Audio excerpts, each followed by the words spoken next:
বিভিন্ন রাজনৈতিক নেতৃবৃন্দ, সাংবাদিক ভাই ও বোনেরা, আসসালামু আলাইকুম।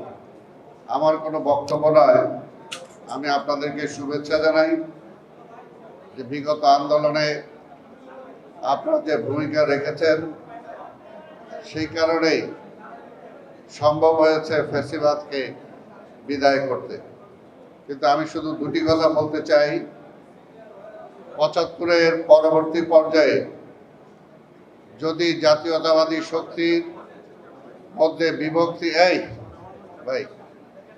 জাতীয়তাবাদী শক্তির মধ্যে বিভক্তি না আসতো, তাহলে কোনোভাবেই আওয়ামী নেতৃত্বে ভারতীয় আধিপত্যবাদ এই দেশে ফিরে আসতে পারতো না।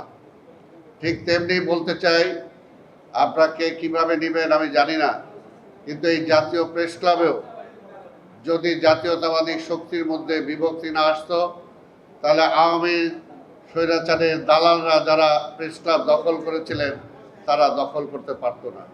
তো কাজেই এই বিষয়টা আমাদেরকে এখনো মনে রাখতে হবে, কারণ ফ্যাসিবাদের মাথা বিতাড়িত হয়েছে, ফ্যাসিবাদ এখনো বিতাড়িত হয় নাই। তাই আমাদের আন্দোলন সংগ্রাম এখনো অব্যাহত আছে। আমরা যাতে একে অপরের প্রতিপক্ষ হয়ে না যাই। আমাদের প্রতিপক্ষ মনে রাখতে হবে, আমাদের প্রতিপক্ষ ফ্যাসিবাদ। আমাদের প্রতিপক্ষ ফ্যাসিবাদের যে গুরু সেটা হলো ভারতীয় আধিপত্যবাদ। সেটার জন্য যাতে আমরা কোনোভাবেই, এখনো সংকট কাটে নাই, অনেকেই ভয় আছে।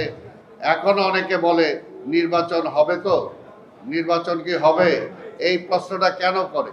এবং সেটা কিন্তু আমরা যারা ফ্যাসিবাদকে বিদায় করেছি, আমাদের বিভিন্ন কথাবার্তা, আমাদের বিভিন্ন রকম স্টেটমেন্টের কারণেই কিন্তু আজকে সেই কথাটা জনগণের মধ্যে বলার সুযোগ পাচ্ছে।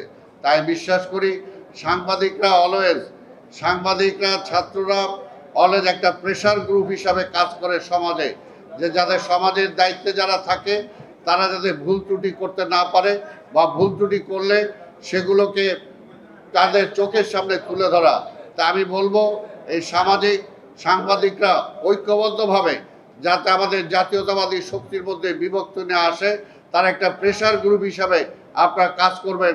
তা না হলে কিন্তু দেশের ভবিষ্যৎ খুব একটা সুন্দর বলতে পারছি না। আপনাদের সবাইকে অভিনন্দন, ধন্যবাদ। খোদা হাফেজ। বাংলাদেশ জিন্দাবাদ।